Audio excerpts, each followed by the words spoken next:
menyurati BPBD, Ya.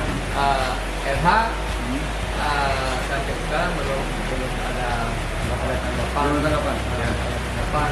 Insya Allah Pak, nanti dalam waktu dekat untuk pohon-pohon itu akan ditanggapi Pak. Nanti Kapolres bertangan.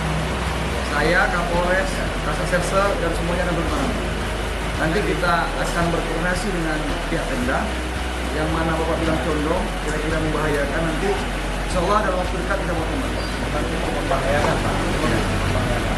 Jadi kita Mobil yang motor yang membahayakan itu pasarnya nanti tentang lebih tenang. ya, nanti kita sisir Pak, kita sisir jalan raya ini jalan raya ini.